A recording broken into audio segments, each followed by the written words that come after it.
Hey, good evening, everybody. We are live with another Grand Slam Call of the Month, and we are on a new platform tonight. We're going live on YouTube, and everybody, if you can see the chat section, you can ask questions, and we can see them. For example, we see that we have Scott and Sharon Levy, who are going to go to France next month with me. It's going to be fun.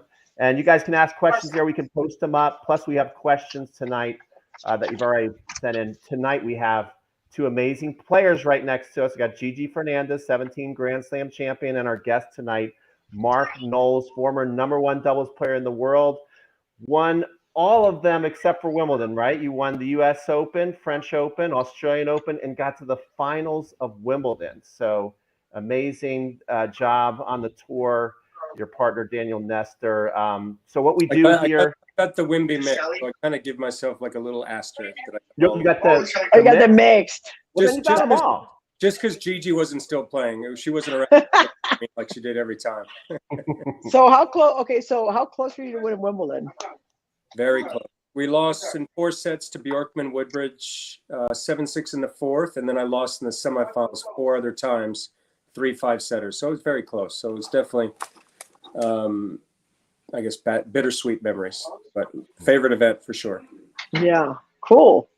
All right, so we have a bunch of questions from people from all over the country, and the first one is from Roger in Chicago, and he says, players obviously dream of becoming #1. Maybe you did or didn't. You can tell us about that. But when it happens, what changes occur in your life, and what unexpected ways did becoming #1 in the world change your life? Yeah, obviously it's a great question. I think most players have a dream to be #1 in the world. Obviously my first dreams were being #1 in the world in singles. Didn't achieve that, but did achieve #1 in doubles. And I think, anytime you're deemed #1 in anything, it's a special moment. I mean, I still remember it clear as day. I believe it was 2002. And back then, we didn't have the same platforms that we have today. So I had won a title in Nottingham the week before Wimbledon. And so I couldn't wait to go to the internet cafe first thing Monday morning and actually look at the ATP rankings and see my name at the top. So wow, it's cool because I still remember it, right? It's not like today where we have live rankings and right away until you actually see your name there on top of the mountain. It's a dream, obviously. I mean, I think all of us, we start to play the game of tennis in any sport because we love it for fun. I think it's always beyond our wildest dreams. So of course, we have the dreams to win majors, to become #1, but to actually do it, it's really special. I mean, I remember it, and it's still very special to say that I was ever #1 in the world at anything. If you saw my cooking skills and everything else, you'd understand why I cherish it so much. So did it change your life in any way? Yeah, I became super arrogant, very unfriendly, didn't talk to anybody. Yeah, that's a good question. I mean, it didn't really. I think if anything, it made me work even harder. The fact that I had achieved that goal and I wanted to stay there, right? It was a great place to be at the top of the game. Obviously, you're winning tournaments, you're challenging for majors. But it didn't really change my life at all. I mean, Gigi knows me fairly well. I'm a pretty normal person, down to earth, pretty relaxed coming from the Bahamas. So I think it was just more it changed maybe just for our family, right? Because as we know in tennis, it's always a long journey. There's normally family, friends, coaches, a lot of people that are behind that journey. But I think it just validated things and allowed me to work even harder after that. Wow, great answer. I just want to point out, you guys can ask questions here too. And we have, Mark, you might not know this, but 2 Minute Tennis, Ryan, is one of the fastest growing internet instructors. He's got well over 100,000 subscribers, and he's watching us tonight, and he likes, he likes this format. Yeah. Nice. We have a question, though, that was sent in earlier from Liz from Victoria, British Columbia, and she said you played with a few different partners, including Daniel Nestor, of course. What criteria did you use to select your doubles partners? Did you have a formula of what you were looking for, anything like that? Yeah, it's interesting. I mean, probably similar for Gigi. For me, I was always a singles player. So when I was playing singles, and I actually was playing against this guy, Daniel Nestor, who was also a singles player. And I actually, funny enough, didn't like him. He actually was super quiet. I thought he was arrogant. And then we actually played a ATP Tour event in Bogota, Colombia back in '93, I believe. And I went up to him at the US Open. I saw he was on the acceptance sheet, and I said, hey, do you want to play doubles? And I had respect for his game because I had played him in singles a number of times. He was left-handed, big serve. His game, I felt, complemented mine pretty well. But also the fact that we played singles. So we went there and we won our very first tournament. And then our next tournament we played was the Australian Open. We made the finals. So all of a sudden it was like, wow, okay. But more importantly, our games meshed, but our personalities, well, actually, as it turns out, I'm a big sports guy. He was a big sports guy. But more importantly, we both had singles goals. And Gigi probably wouldn't know this because she was a top player in singles and doubles. But we were both like, 70 to 100 in the world in singles. And we were prioritizing our singles first before doubles. So that was important because we only played 8 to 10 events a year while we were still playing singles because we were always ranked. I think he got up to top 60. I got up to about 95. So we were always in that area for singles. We were playing qualifying and challengers, and therefore couldn't really play doubles because we'd usually get to the weekend. So that was the biggest criteria. And obviously we were very successful. We got along well, which I thought was nice. I know there have been doubles teams in the past that aren't necessarily good friends, but we were actually great friends. We became really good friends. He was in my wedding. I stood up in his wedding as well. So that was super important. And then obviously the other times I played with doubles guys, I got lucky to play with a lot of great partners. Mahesh Bhupathi from India was a really good player. Obviously had great doubles record. I felt our games complemented each other well. I think generally your first kind of priority was if you felt your game styles matched up well together. Because obviously we all wanted to be successful and try to win as many matches. And then towards the later stages in my career, I'm overlooking my very first doubles title. I just turned pro out of college. And I just got, one of my really close friends is Jim Courier. We've known each other forever from back in Bollettieri's IMG. We're really close friends, and he was number 1 in the world at the time. So we got a wild card at the Canadian Open, the Masters event in Canada. And we won the entire event. So wow. I owe a lot of my double success to him because that catapulted me very quickly up the rankings. And obviously being a Masters 1000, lots of points. So that was important. And then towards the latter stages of my career, I got lucky. I got to play with some legends of the game. I played with Leighton Hewitt once. I played with Andy Roddick once. But generally, I think it was more about game styles. And then towards the end of my career was more like, what would be a cool partnership? Wow, interesting. So you and Daniel's obviously a lefty. Did he play the do side or the ad side? He played the ad side, so kind of the old school lefty righty combination. Yeah. So did you always play the do side, or did you go back and forth? That's funny because I actually played the ad side originally when I first played doubles through college and when I first turned pro. But obviously with Daniel being a left-hander, kind of the conventional wisdom was that the lefty should always be in the ad court. And actually my game changed a lot. Like I used to hit a very good backhand cross court, and then I developed this kind of late backhand inside out, which became kind of my favorite return. So I guess I kind of adjusted, and then I stayed. Dan and I played the same side our entire career. I don't think I ever played the ad again outside of mixed doubles. Yeah, that's interesting. So I think the Bryan brothers were like the first team to really switch that. And like pretty much since then, forehand volleys in the middle, pretty much everybody now plays, right? That lefties are on the do side. Yeah, it's interesting. Obviously, as you know as well, Gigi, like kind of the conventional wisdom was kind of how Dan and I played, but the Bryans switched it up, obviously, and it made a lot of sense because as you just pointed out, having forehand volleys in the middle, you can cover so much more ground and also with pace and power. And I think they did that as well as anyone covering the middle. So I think that's kind of the thought process behind it. And I think, like you said, more people since the Bryans adopted that strategy are now replicating it. So do you have a theory? I have a theory about why that changed. Do you have one? I don't really. I want to listen to what your theory is. So my theory is like technology changed. So, back in the day, like if you could serve wide on the do side to a lefty and get him like stretching, they could not get that return cross court. So the net person would just poach all day long and you'd always win the first point. But then now with technology, we're able to like flick the backhand cross court and a lot easier than you could before. So, I always tell players, recreational players, that if the lefty can get the backhand cross court past the net player, that they should play that way. They should have the forehand volleys in the middle. But if you can't get that backhand cross court, then like that theory. That makes a lot of sense. Yeah, that's kind of what I thought. But anyway, okay, so here we go. So let's see. John from British Columbia, this kind of follow up on your Daniel Nestor partnership. He wants to know, what is the best prank that Daniel ever pulled on you? Good question. Gee, I mean, I'm getting so old I don't really remember many, but I know there were a ton of them. Can't remember exactly though. I mean, we used to do some really fun stuff. Probably some of our more fun times on tour was the thing called the Winger, which was kind of originated by Scott Davis and Richie Renenberg and Luke Jensen.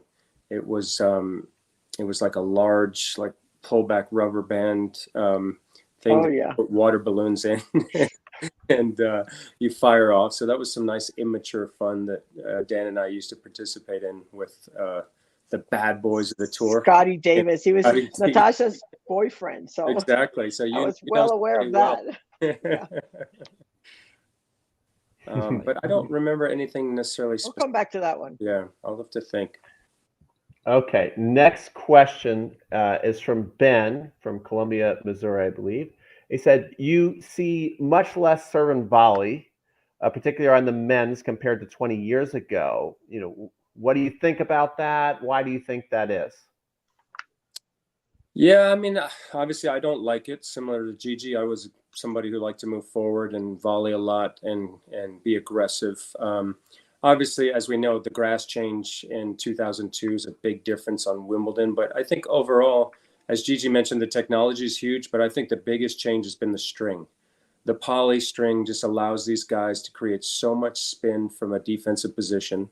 The other thing is they're better athletes. You know, you think of a conventional two-handed backhand. You think of Andre Agassi, one of the best two-handers on the men's side.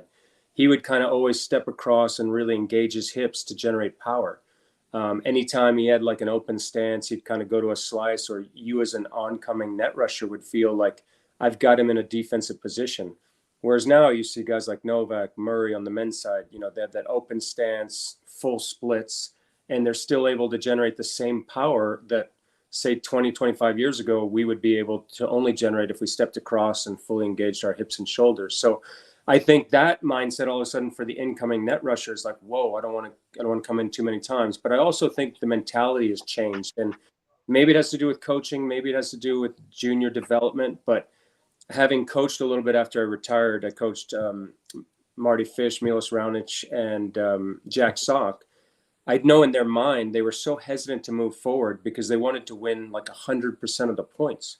And I would always tell them, I'm like, you won 78% of the points when you came in. There's no other strategy where you're that successful. But they would only remember the points they lost. And you got passed. Yeah, and as Gigi can remember from Martina, and I can remember from our days with like Ed Berg and Patrick Rafter, they won like 55% of the points coming forward. They were coming. They never got discouraged, right? And it's interesting now because on the men's side, you know, there's a young American, Maxime Cressy.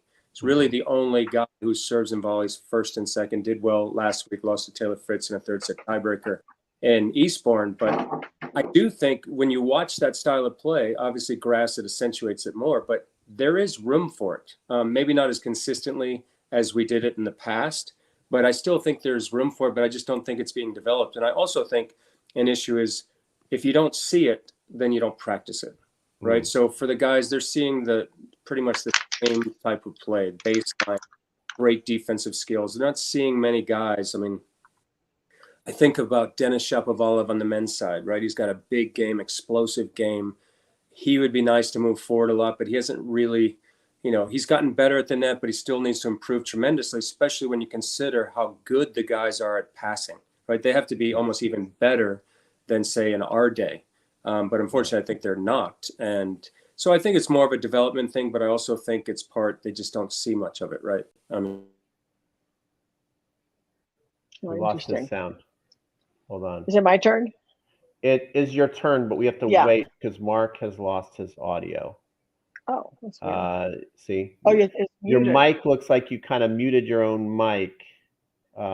So there's probably something you have to like cross tick. Let me see if I can unmute his mic. Unmute mic. There. Talk now. There we are. Yeah, sorry, I got muted. Okay. I have a question for you though, because you said something along those points and how the game's changed, and especially now we're getting ready for Wimbledon.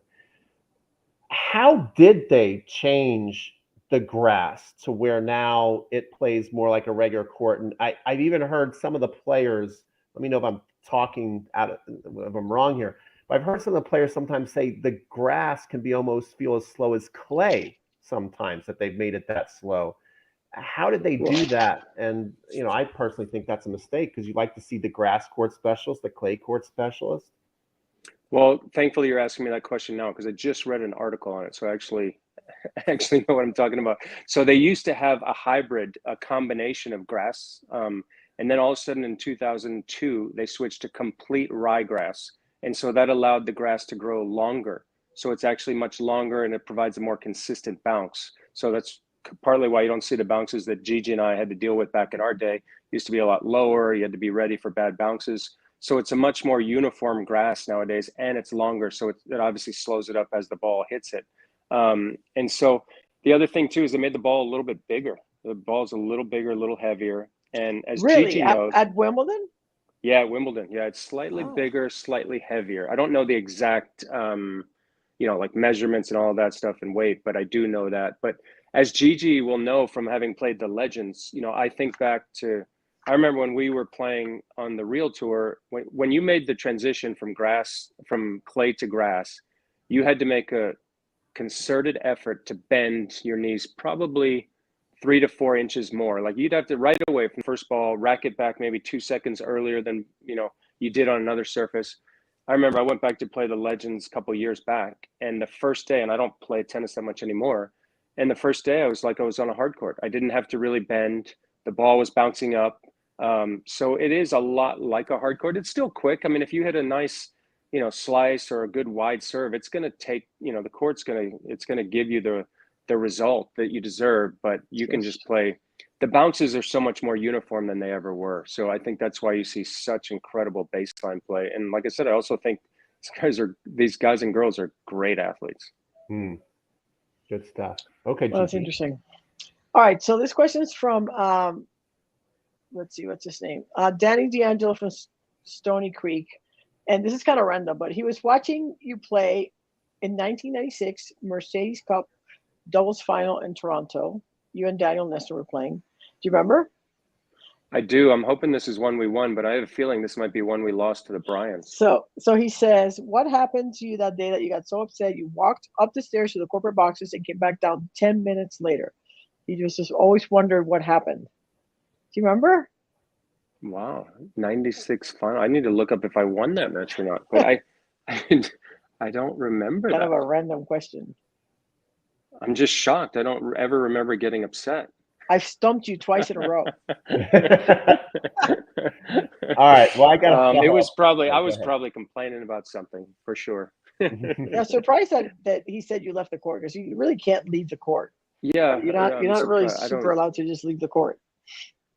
I think he might have mistaken for a bath. I know that Daniel actually was struggling that match with the heat. He was having some stomach issues, so maybe he mistook it for us going to the training room or restroom. Yeah, something. But well, let's kind of stay with that though, as far as what is the key to keeping a good relationship and not getting an argument? Did you ever get in an argument with any of your partners, and what was it and why, and how did you resolve it and ultimately stay together?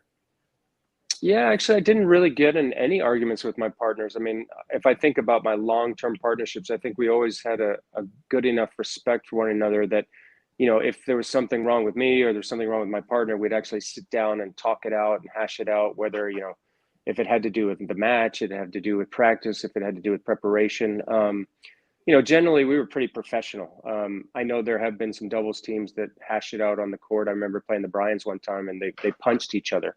Oh my so God. we were like, whoa, okay, maybe we need to take advantage of that. I know the Woodies had kind of an on and off relationship at times, but had a great respect for one another. But I think generally, and I'm curious to know for Gigi as well, but I think generally most doubles teams get along pretty well. Even if they don't get along that well off the court, especially on the court, they have a great, respect and understanding for what they're trying to achieve because there's so much on the line, really, right? And the key to being a good doubles team is having great chemistry. The minute that's fractured, it can lead to losses. Mm-hmm. Yeah, I agree. I can't remember any good successful doubles partnerships that didn't get along. Because it's so stressful. It's so stressful being out there and there's so much on the line. And if you don't like the person you're playing with, you're not going to be successful. I can't. I don't know. Can you think of any teams that?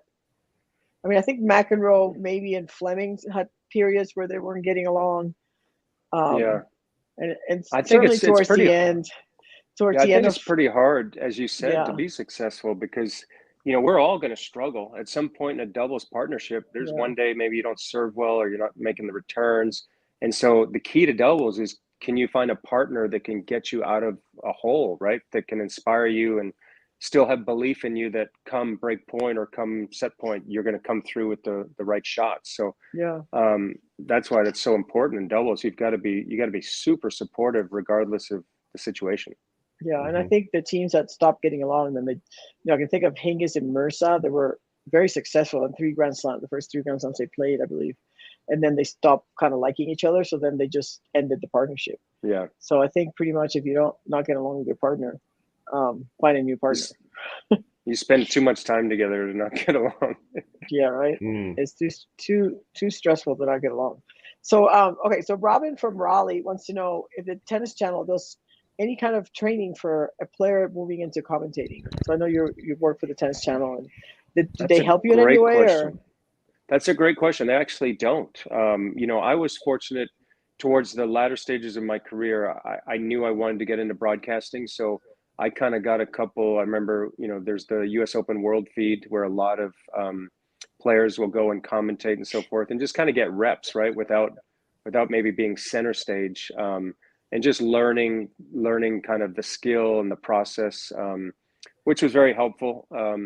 But they don't have, it's not like they have a 3-week course to come in and go through reps and so forth. So it's really up to the individual. It's really up to the athlete to make sure they, understand the intricacies of the business and really how to go about it. Did you have any training or from outside the Tennis Channels or any mentors that kind of helped you in your broadcasting career? I actually didn't. No, I didn't really have anyone. Unfortunately. Yeah. It's pretty competitive, right? Seems like there's a lot of people wanting to commentate and not a lot of commentating opportunities. Yeah, I think it's very, very competitive. Because obviously I think like all of us, what better thing to talk about, right, than something we know very well. We've lived it, we've experienced it. We all love the sport. We have a passion for the sport. So it's really a nice job and a way to stay, committed and close to the game. It was interesting because one of our executive producer from Tennis Channel, he was asking me the other day, we'd love to have, he was asking me if I had any ideas of how we could actually get people on the production side, right? He's like, everyone's always thinking about going in and commentating and being on the analyst and that side. But he's like, we'd love to have people kind of in the room, in the truck, actually like splicing, cutting, producing. He goes, we have a huge need for that. And it was interesting because I was trying to kind of rack my brain to think like, how could we create a space, that allows that avenue for players when they retire? Because, as we know, it's tough. Once you've dedicated your whole life to tennis and a certain routine, trying to find something that keeps you kind of engaged and with the passion after tennis is very difficult. Yeah, it's very hard. And for me, I quit tennis because I didn't want to travel, and I didn't want to sit out rain delays and get kind of sit around. So I did some broadcasting my first year when I retired, and I remember sitting out the first rain delay, and I was like, "This is exactly why I don't want to be here." So then I became a mom. So that was that. You can't go to that. So. Well, we have a question that somebody just put down in our chat, so I'd like to see more of those. And it's a pretty good one from John. Who is the best doubles player you wish you could have played with? This is an easy one for me, believe it or not. It would be John McEnroe, and I'll also tell you a story. I was fortunate; I got to know John fairly well back when I was in college at UCLA. He used to live out in Malibu. I used to practice with him, and I grew up idolizing the Borg McEnroe rivalry and so forth. So it was a dream for me. And he was always super nice to me and always helpful with my career. And then actually midway through my career, when I was a top ranked doubles player, in the semifinals of the French, Daniel Nestor hurt his wrist. We had to retire.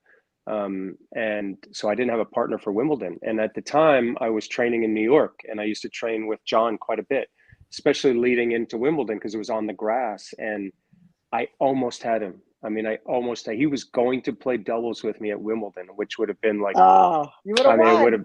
It would have blown my mind, right? And John's confidence. He's like, yeah, we can win Wimbledon. I'm like, yes, we can definitely win Wimbledon. How old was he? He'd been retired for a couple of years, so that must have been. I'm trying to remember. I ended up playing with Michael Lodra that year. We lost in the quarterfinals. As you know, Gigi, it all kind of meshes in together. But Yeah, right. it must have been like 2004, 2005. So he'd been retired why for a did couple. he not play in the end? What I think in the end, he was kind of like, because John, after he retired, I think 2 or 3 years afterwards, played with Jonas Bjorkman in San Jose and won it. It was an ATP 250 event, but still it was pretty incredible. Still playing with a great player in Bjorkman, but that's impressive. And I think he was close, but I think at the end, 3 out of 5 sets. Doubles is 3 out of 5 right from the start. He'd been retired for a while. Listen, his level was good enough. I think we would have played really well. Question would be whether I would have been too nervous. But yeah, that's my big story there. That's who I wish I would have played doubles with. Oh, that's cool. Yeah. All right, so Dave from New Mexico wants to know what are your thoughts on the state of doubles in the ATP and the WTA? Does it bother you that there's so much two-back playing going on and people aren't getting to the net as much? Like, what's your take on why the game has changed so much? Yeah, that's a great question. I think it's technology, as you mentioned earlier, Gigi. I mean, the new rackets, everybody hits the ball so hard, everybody serves big. I think the Bryans on the men's side changed doubles a lot because they were really aggressive, hyper aggressive, covered the middle, forced you to go up the line. They're crossing a lot. And I think if you look at the doubles game on the men's side nowadays, everyone is so close to the net. You don't necessarily have to have great volleys. You just have to have really fast reflexes. Whereas I think maybe when I was playing, generally there was more guys that had good first volleys per se. But now guys are just on top of the net, big serve, quick reactions. And it's hard to negate that, right? I mean, the way you can do it is chip lob or stuff like that, or try to redirect returns up the line. So I think the doubles nowadays, when you do see some of the top singles guys play against the top doubles players, that's always been my favorite kind of double setup. I think it's great because the singles guys stay back, doubles guys are trying to move forward. But I think it's also a reflection of the singles game, right? I don't think we have the players, if you think back in our era, the Woodies on the men's side, they both kind of came forward when they played singles. Bjorkman came forward. A lot of the great doubles players came forward. And so I just think that's changed so much nowadays. The guys, I'm trying to think, maybe Gonzalez Masu, who won the Olympic gold medal in Sydney, they were kind of the first team that I played that served and stayed back, right? Big first serve and then huge forehands. And, it ended up being effective. That was probably the first big result between a slam or an Olympic medal where a team kind of served and stayed back and had success. And that's brought in the change, in my opinion. We have JP from California. This is kind of interesting. I don't know if you've noticed this. I've actually noticed a couple things about Nadal's volley. What do you think about Nadal's and Thiem's volley grip? It's not a typical continental grip. Have you looked at their grip? Do you know what JP is talking about? That's actually really good because I just saw a clip on social media, Rafa at the net at Wimbledon volleying. First of all, he chokes up a little bit on the racket, which is unconventional. And then on the forehand, instead of having I'm so bad with grips, but instead of having, it's more towards like a flat grip on his forehand volley, which, as Gigi would tell you, that's not conventional, right? Normally you kind of open that racket face so you can kind of punch underneath it. But he's got great hands. I mean, Rafa generally, I played him a bunch in doubles. He's got really good hands. I mean, you'd have to argue, outside of Federer, probably has the best volleys in the top 10. I mean, okay, it's not like it used to be, but still he's got great hands. And I also think part of it is the racket and the string. As Gigi probably knows, with that Babolat and playing full poly, you don't have the sensation that you had with like gut or half and half. Like, back when we first turned pro, Gigi and I, everybody played with gut, right? The perfect string for volleying. Now, if you play full poly, there's very little feel with that string. So I think that's why the grip's over a little bit, especially on that forehand volley. The backhand's more conventional, but I think that's why he has it more over, because he tries to get a little extra on it. Good stuff. Gigi, you want to go next? Yeah. So Frank from Chicago wants to know, well, this is a long question. What things in your game enabled you to become the number one doubles player in the world? And what things did you like in singles that you prevented you from doing well, even though you got to top 100?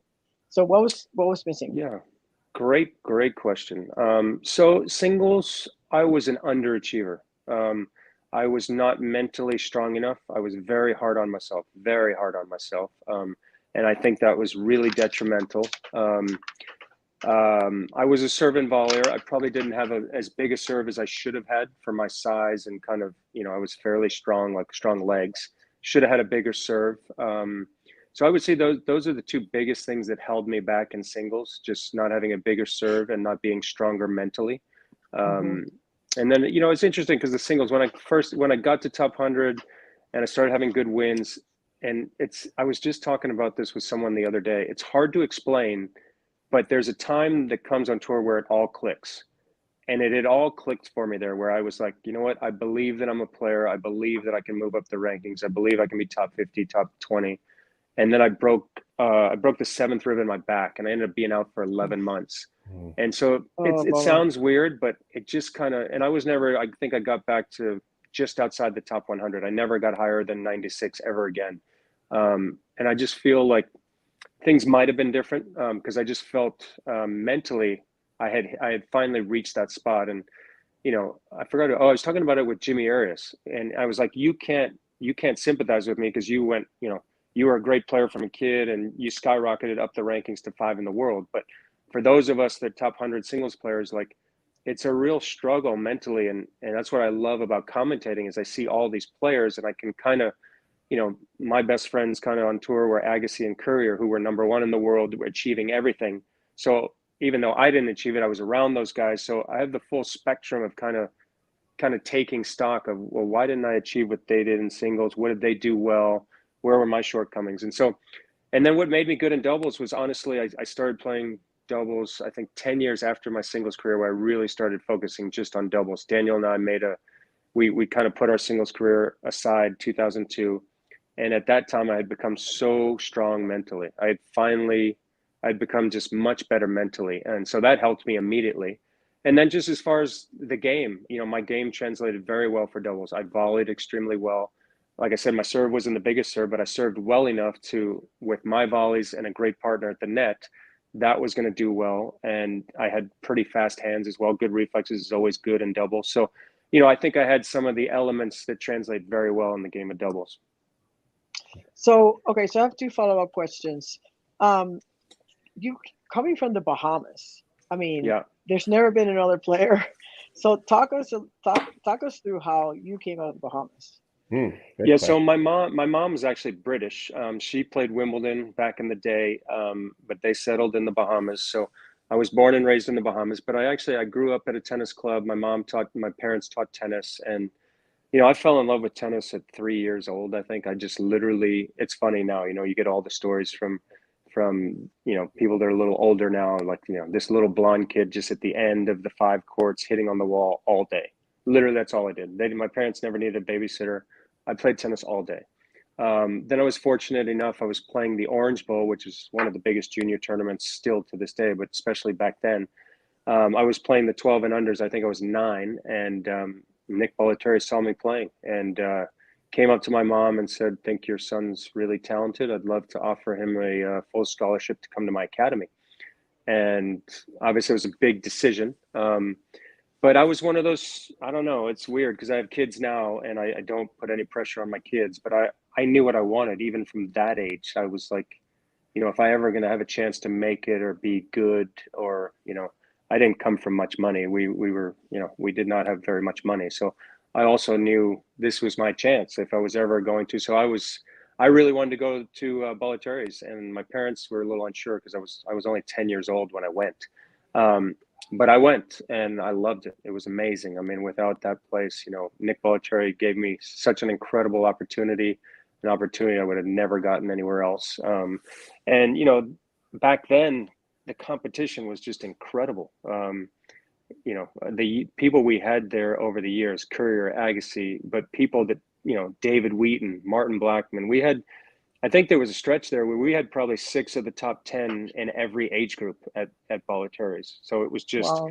if you could survive, it was Lord of the Flies. If you could survive in that group, when you went out and played the Nationals or the Orange Bowl, it was like, wow, I guess we're some of the best because we were all beating up on each other. So, I really owe it all to Bollettieri's. That's where it all started. I think we all had similar mindsets. When you think about myself, Jim, Andre, David Wheaton, Martin Blackman, David Cass, we all wanted to be great. I remember it clear as day.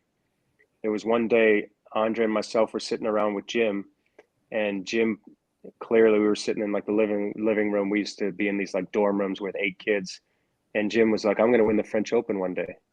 And Andre and I were like laughing, like, really, but that's how delusional we all were, right? We all had this goal to be really good at tennis and succeed and improve. And so we were just in this vacuum for me, I was there for 7 years, which was the longest of all those guys. But, they were there for about 4 or 5 years, and we just continued to push each other. So that's really how it happened for me. And, I like I said, I had a good base with my parents. Also, don't forget, we had a player from the Bahamas. His name was Roger Smith. Oh, yeah. He made a top 100 as well. He did well. He was super good to me when I first turned pro, showed me the ropes of the tour, super supportive of my career. We played Davis Cup together. So even for a small country, and we had other players that you probably wouldn't have heard of, but we actually had a pretty good tennis foundation in the Bahamas. And it all started because of my mom and dad. They ran all these summer junior camps where they would literally get all the kids from the Bahamas there. So if I think back now to having kids, like, I didn't realize that I was training because I was with all my friends, right? Which was really smart by my parents, because you're having fun with all your friends, but you're playing tennis and getting better. So I guess I have to say I'm pretty fortunate because I grew up in the whole tennis thing. And, it's funny you asked that question because I have a 16-year-old son, and he asks me all the time. He's like, your story is incredible. Like, because he knows, he's been to the Bahamas. He knows my background. He knows where I grew up. He's like, how you ever made it from the Bahamas is like amazing, right? But Yeah. it's not without the support of many people, as Gigi knows. Yeah. There's so many people that go into it, but I had a great support system. I want to ask a follow-up question on growing up at Nick Bollettieri's. Just going to plug my thing in real quick. Sorry. Sure.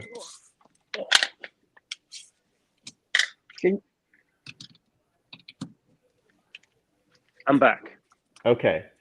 So you went to Bollettieri's, and you kind of seemed like you liked it there, like you thrived there. And I read Andre's book, Open, and he seemed like he was kind of there against his will. What percentage of kids do you feel were there kind of happy and enjoying their time? And what percentage of the kids do you feel like almost like they were there in prison? Like my parents sent me here and I didn't want to be here. Can you talk about what that was like, being around that? Yeah, I mean, I think it's interesting, right? It depends on your background and where you're from, but you read the book, so And Andre and I are still good friends, and we obviously grew up together, so we lived it together. And yeah, Andre was there kind of against his will. His dad wanted him to go there. Andre wanted to have kind of the normal high school life, but me coming from the Bahamas, I didn't know what that was. We don't have high school football. We don't have proms. We don't have those things. So, and I would also just, knowing my background, I knew it was the best opportunity for me. So I kind of looked at it as a positive. Was it very strict? It was very strict. I mean, it was, I don't think today's youth could handle what it was like in the early 80s. It was strict, but it was great. It taught us discipline. determination.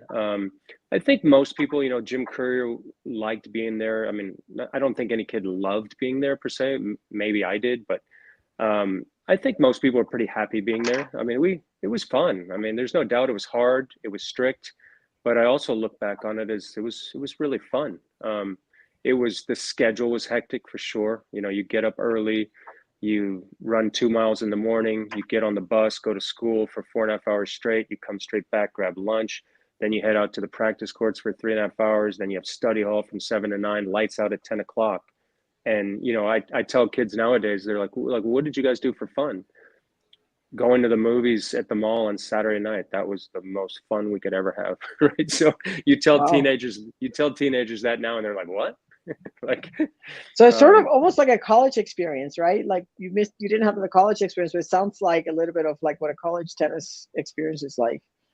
Yeah. I mean, I ended up going to college at UCLA. So, similar to that, like you said, because you go to school in the morning, practice in the afternoon. And the camaraderie and all that. A little less discipline in college. Yeah, no more drinking. Yeah. So there's Pete, I was going to ask this question from Mark that's on the chat here. Yes, let me put it up there. He wants to know what we think of the no-ad scoring in the third set 10-point tiebreaker making upsets much more frequent.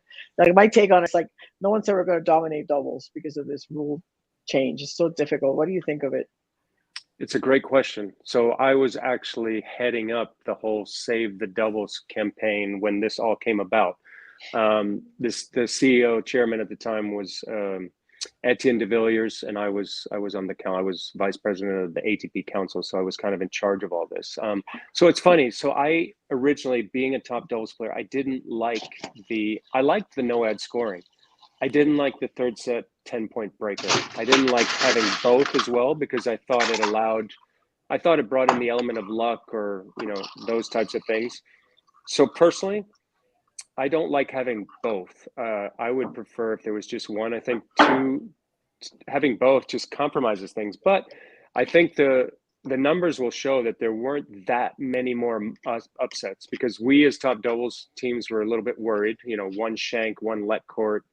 I do know that it did change. There were matches where you could win about 15 to 18 more points and still lose a match, which I didn't think was good. Like it's okay to lose 6 to 8 more points or whatever, but that much was, I thought, too extreme. So I think I like no ad scoring. I didn't love the 10-point breaker. I hated no ad scoring. I definitely played it on team tennis. It just seems like to me, with no ad scoring, the best player doesn't always win because luck, like you said, luck becomes part of it. So I'm happy that I played in a generation where it didn't exist. Conventional scoring. Yeah. Well, you mentioned save the doubles. So here's a question from Kareem saying, most of us play doubles. What can we do to get more doubles on TV? Is there anything people can do? Is there any talk about putting more doubles on the tennis channel or no? I think the tennis channel actually does a great job of trying to broadcast as much doubles. I mean, when they first implemented those scoring changes and so forth, it was under the guise that, hey, then we can have a more concise time period to show on center court, maybe show on TV. I think it worked for a little while. And on the ATP side, you can use your singles ranking to get in the doubles. So that allows the singles guys to be involved in doubles draw a little bit more. It's not the same on the WTA. You have to use your doubles ranking to get in. You can't use your singles ranking, but at least that was the kind of motivation and impetus on the men's side. And I think it's worked in the degree that we have more singles guys playing doubles, which is great, because they're the names I think the general fan knows a little bit better. But it's interesting to see why we can't duplicate it more often. Like the best doubles event on the men's side is always Indian Wells, because you always have the top doubles guys playing and you also have a lot of top singles guys playing. So it creates terrific matchups. The reason why is because of the schedule, right? The guys are usually coming first hardcourt event. It's a 2-week event leading into Miami. So if they lose early in singles, they want to hang around, play golf, relax. So you obviously don't have that dynamic at every event, but it's hard. It's a hard one to know what we can do to have doubles be more relevant. It really is, because as you said, everyone plays doubles. It's the number one thing at clubs. But I also think from the promoters and tournament directors, they feel that they don't get enough return from the doubles guys. So it's a matter of trying to kind of, I don't know, not legitimize, but just trying to find value in having the doubles and having the doubles guys. But we know that it provides a lot of excitement. So I haven't quite figured out. Maybe Gigi has an idea, but it's a tough one because I think it's a great game. Mm-hmm. Yeah, it's kind of a shame, but it hasn't changed. It's always been the second class citizens we are. But anyway, I so mean, what do you think? the way you could revolutionize it is if you create a ranking impact, right? But that's going to be met with stiff opposition. In other words, that the singles guys have to play doubles to, have an overall ranking. But I don't see that happening. Yeah. What do you think of all the coaching rule changes? So I'm on the board of the ATP. So, a lot of these decisions we kind of discuss and try to decide upon. I'm not a fan of coaching on court. I'm a total conventionalist. I think that the beauty of tennis is exactly what I just mentioned, why I didn't do better in singles. It's about figuring things out. It's about being strong mentally. It's not about somebody there helping you going, Mark, calm down. No, generally you have a strategy before you go into court. You've got to figure it out. If I'm playing Gigi, all of a sudden she's got a better backhand today, even though I thought it was weak. I've got to figure out how do I change that? I mean, tennis is the ultimate one-on-one math test. And when you bring in coaching, it totally changes that. And it makes us like everyone else. So I don't like it. On the flip side, I understand. I mean, the reason this recent soft on-court coaching was passed is the coaches want to be more relevant. They want to feel like they have more of an impact, which I understand. And like I said, I'm not here to say what's right or wrong. They want to feel that, hey, wouldn't it be better if I can tell Mark to hit to that person's forehand? Like, we're going to have an elevated level of play, right? We want everyone to be playing at their best. It gets complicated because not everybody has a coach, which, I think is a big drawback. Not everybody does have a coach. So I don't think it's a fair playing field. But I also think that the part I love about tennis is watching people try to figure things out. Yeah. I agree with that. What do you think, Gigi? I'm kind of in that camp a little bit, but I also feel like it's the only sport that does not allow coaching. And tennis is hard enough. Like, in the end, we're hitting the shots, but if we could have a little help, I don't know. I don't think it's such a terrible thing. But like you said, that there's disparity because the top players can all afford it. The lower ranked players perhaps not. So then it's going to make the disparity even bigger. And it is one thing to right? add for that. Yeah, one thing to add for this on-court coaching, because everyone brings up everyone doesn't have a coach. I know that's their one thing, but what you can do with the ATP is allowing is that you can kind of designate somebody. So if I'm just there with my friend, John, he can actually sit there and coach me. So it doesn't have to be like, because some guys don't have coaches that travel, right? But they might have physio or somebody. So try to make it more level. They do that in pickleball. Like in pickleball, anybody can coach you. You can walk off to the side and just ask anybody for advice. Okay. But I had a follow-up question that I had forgotten. Before I said I had two follow-up questions, and I forgot what the second one was. But it was you made a reference earlier to when you came back, you had finally gotten it mentally. Like before, you were maybe not as mature or what. So what changed mentally when you felt like you actually got it mentally? Honestly, it was just a belief. I mean, which it's. You wish you could bottle it up, right? I mean, it's, I think for me, of course, and as you know, Gigi, for all players, it's like you hear certain things. Oh, you're talented. Oh, you should be doing this. Oh, you should be doing that. I know for me, I put so much pressure on myself, partly because of my background, where I came from. Like, I put an immense amount of pressure on myself, too much pressure on myself, really. But finally, I just got in that comfort zone. But more importantly, I just started to believe, right? I had some wins over Marcelo Rios, Gustavo Kuerten. I started winning matches kind of more regularly, big matches. And it was like, yeah, why not? Why shouldn't I be, getting to the second week of a major or moving up the rankings? And it's weird, but it took a couple of years to get that belief. It's sort of like catch-22, right? Because you need the wins to get the confidence, but to get the confidence, you have to have the wins. So it's tough, right?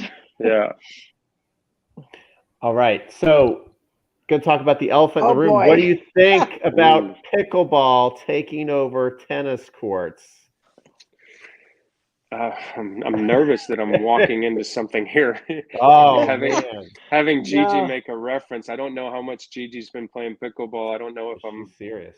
I'm I going to play a get booed lot. out of the room here. But so I played pickleball once, and people had told me before, I'm going to love it. It's going to be the best game ever. Da da da. I don't like to talk bad about things, but I Okay. haven't played since. I played Who'd you once, play but with? good Because that's question. important. Like, It wasn't anything like major. It was just kind of a check. But I do play paddle or padel, Oh which yeah, is the outdoor. There's so many different versions, but especially in the Bahamas, we play, I think, the same one they play like in Miami and Spain with the glass enclosure. I think And those points look way more entertaining than the pickleball point. And it's such a I good do game. like But the I used to play squash. I love squash. Like squash was one of my best games ever. So padel or paddle, however you want to call it, is a lot like that, right? It's the wooden racket with the holes in the racket and then the tennis ball slightly deflated. But it's a lot of angles off the wall, off the chicken wire. I love that game. hmm But I so what? understand why pickleball is so popular. I really do, because I think that pickle appeals to the masses a lot more than Just paddle. easier to Yeah, play. yeah. And easier to then play. there's professional pickleball players. There's a whole two professional pickleball tours. So I think people like It's that. getting big. James Blake owns a team. Oh, Oh he really? bought one of the Major League Yeah, Pickleball teams. yeah, Interesting. I didn't know that. Maybe he'll have me as a player. yeah. Yeah, Yeah, I I play. would I'm love. full on. I travel and play, and I'm 12 in the world and senior Wow. pro. Yeah, there's And you like love that. it? I do, and it's nice that you got the guys when you retire, you have the men's story like the Jim Courier's senior tour Champions, that yeah, the champions. Yeah, right. So you have that opportunity to play. The girls have no opportunities to play except for the Grand Slams. So I feel like tennis does a really bad job of embracing their past champions. It's like once you Mhm. retire, they kind of forget you and onward. What's really nice yeah. about pickleball is like I can be a 57-year-old, 58-year-old. There's a senior pickleball tour, so I can go compete with other 50 plus professionals, and we compete for money and That's it's awesome. it's super fun. Yeah, it's And a so good. I wanted to ask you a question because people always told me before pickle, like I was known for having pretty good hands and so forth. And they're like, oh, you're going to be amazing at it because, hands. And obviously, Gigi, you had incredible hands. So has that been an advantage to pickle for you because of how good you were with your hands? Yeah, I mean my hands are good, but their ball doesn't move as fast. This is a wiffle ball, so I think that it's not a differentiator. Like there's all the Okay. top pickleball players all have good hands. My hands are not better than someone Gotcha. else. I mean they're good, but they like my hands stood apart on the tennis court. Like I had better Yeah. hands Right. than anybody. But here, it maybe it's because I'm 58. Your eyes slow down and you're not as quick. Yeah. But it's not a differentiator, no, because it's not. Okay. That's part of it, but that's not all of it. Okay. Cool. All right, I get off pickleball, Pete. Next question. Well, all right. We've kind of run out of the gamut of I think a lot of it is repeating, but I have a question maybe to end one because we're almost an hour here. If I'm going to go play a doubles match this weekend as a recreational player, give me 3 tips that can help me play better doubles without overthinking. Make your partner beat you up the line is a big one. So don't be afraid to cover the middle. Don't be afraid to cross. I always find everyone I talk to at a club level, they're like, that's not my ball. Like I'm here, right? Everyone gets stuck in their spot. I'm And watching I the know, alley. yeah, I know Gigi has her method and whatever, so I'm sure she knows exactly what I'm talking about. But Right. they're just stuck, right? Rather than kind of, be active up there. The most important part of that net person is to be active. I know it gets competitive. I know it gets super competitive, but try to have fun. Okay. Yeah, and I'll add to that. Get your first serve in. Okay. Yeah. Those are 3. Those are 3. Yeah. Gigi, you have any other question that we should ask Mark before we Um, leave, or what do you think? give us your first of all, you're going to Wimbledon. Are you working there? And what's I'm your take actually on I'm actually not going. not going? So what do you give us a prediction? What do you think is going to happen? On men's and women, yeah, good one. Good one. I think that if I had to take a winner, I'm going to take Novak Djokovic. I think Rafa has a really good chance. Obviously, he's going for the calendar Grand Slam. Never discount Rafa. Obviously, he's had a tremendous year. He plays so good on grass now. I think that for the first time, Novak doesn't have to deal with so many extracurricular things. I think he's probably pretty comfortable there. Obviously, you could argue he's become the greatest grass court player. You could argue that alongside Roger. Yeah. It's going to be an interesting one on the men's side, right? Because you have players missing that are banned. You have Zverev, who's hurt. So, it's probably the biggest opportunity on the men's side. I think Kyrgios will do well on the men's side, depending. He's playing very well, though, Gigi. If you've looked at his grass court season, he looks can't tough. stand him. Sorry, I talk shit about him all the time. Oops, sorry. Bleep. Can you bleep that? I can't stand him. He's so disrespectful to the game. I just can't stand him. Sorry. He just disrespects our game. It's the new generation, Gigi. No, but who else disrespect the game? And then on the women's side, I mean, obviously Iga Swiatek, she's dominated the game. 35 matches in a row, 6 titles in a row. I don't think she's as comfortable on the grass. It was actually really good to see Petra Kvitova win this week, and she won easily in the final. I've always thought, I mean, obviously she's won Wimbledon twice, but she's got a great game, a big game. She could possibly do well. I mean, we're all watching, obviously, Serena Williams, which I think she got the best draw she possibly could have gotten, being unseeded. Her seed in the second round is 32, Sorribes Tormo, who's, she's crafty, but she's more of a baseliner. And then her third round match, if they all get there, would be against Pliskova, who got to the finals last year, who's dangerous. But, Serena, if she can get 1 or 2 matches under her belt, I actually did commentary last week for Tennis Channel. We covered 2 of her doubles matches. If you would take from where she started the first 3 games of her doubles match to the end of the first match, I mean, her level of play went from a 2 to a 10, and she was the best player at the end, and she was super clutch, right? And she hadn't played for 12 months. That's incredible, right? But that's why she's, it's why she's arguably the greatest champion of all time, and the greats know how to do that. Good stuff. Well, Dave wants to say who's Gigi? Does Gigi? I want to know who Gigi's picking. Okay. But thank you, Dave. That's all. That's the nicest thing I've heard all year. Thank you. Well, I'm going to go with Rafa because I think it would make it so exciting leading into Wimbledon if he could win. I mean, leading into the U.S. Open if he could win Wimbledon. And I just like Rafa. I love what he stands for. I love his passion and his professionalism. I love his energy, and he's going to be a dad, so I just love everything about Rafa. And the women, I have no earthly idea. I don't think Iga's going to win. I don't think she has a game for it. Like you said, she's not so comfortable on grass. So think Coco Gauff can break through? She could, but it's wide open. The women's game right now is wide open. I mean, there's obviously Iga, and then there's everybody else. So if you take Iga out of the equation, it's it's sort of like up in the air. And Serena, you never discount, like you said, never discount Serena. If she can get comfortable and she can stay fit, her serve is so huge, it's unreturnable mostly. So it'd be interesting. Gigi, have you ever seen an athlete like Rafael Nadal? I mean, so humble, so dedicated. I mean, I get asked about it all the time, right? We've seen so many great athletes in all sports. To me, he's the greatest competitor of any athlete ever. The reason I say that is, and Gigi can attest to this, having watched Rafa, having played him, having been on tour with him, and still watch him and cover him, I've never seen him not give 100% on 1 point. Wow, it's 1 crazy, point, right? That's impossible. 1 point, right? He's just got this next point attitude. He's just, he's such a humble guy. I mean, the French Open, as we all know, he had to get injected. His foot was numb for the entire 2 weeks, completely numb, on crutches after the French. Now he's back. I mean, it's just his love for the game that he's enduring all this pain. And I mean, we're just so thankful that he's still playing. And obviously we hope Roger comes back as well. Yeah. What do you think is happening with Roger?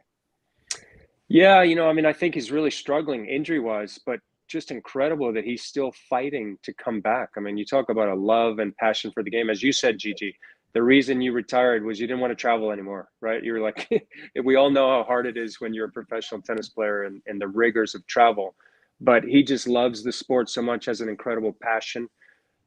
like everybody, I hope he comes back. I hope he's, Roger Federer, and I mean, how great would it be if he could win one more? It would be incredible. Amazing. But, he's announced that he'll return in the fall, Laver Cup and his hometown tournament of Basel. So, with great champions as well, they're not going to come back unless they feel completely healthy and that they have a chance to really compete. Who do you think is going to end up being the greatest of all time, but Grand Slam wise? Yeah, I mean, early on, I think 8 years ago, I picked Novak Djokovic just because of the dynamic, right? Roger getting injured, Rafa getting injured, Novak playing so well on all surfaces. That's been thrown off a little bit with obviously the pandemic and Novak's views. I'm not going to say, but think about Novak's situation, right? I mean, he was one match away from a Grand Slam, calendar Grand Slam last year. Can't play in Australia because, he doesn't want to take the vaccine. So that's 2,000 points gone. He can't, right now, he can't play at the US Open. So, that's right? Another 2,000. There are no points at Wimbledon this year. So there's another 2,000 points off. So, it really is coming into the year where 6,000 points are being vanished off his ranking. Not that he's already holds the all-time record at number one for weeks at number one, but still, he wants to be number one. He likes being number one, as every athlete does. So I'm avoiding the question, but I am going to go.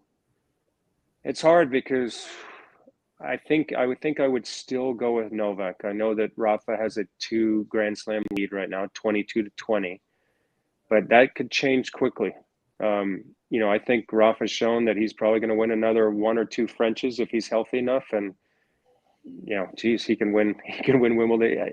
I don't know. If I had to guess, what about you, Gigi? I'd take Novak, but I think it's not a certainty. Yeah, I think this hiatus that Novak has taken because of COVID and not getting vaccinated will be a mark on his career for life. I don't think he'll. Now we have the young guns coming. We have Carlos, and we have, he's looking to Zverev is getting better, and so I think that the next generation's coming, and he's not getting younger. So I think, I don't know. I don't think he's going to win 3, 4, 5 more Grand Slams. I think maybe 1 or 2, maybe. But I think Rafa in the end might now that he's 2 ahead. Like if you asked me when they were 2020, it was. Who would have predicted that Rafa was going to win the Australian and the French, right? Yeah. But I don't know. I mean, if he can't, you know what I think. You know what I think is going to decide it.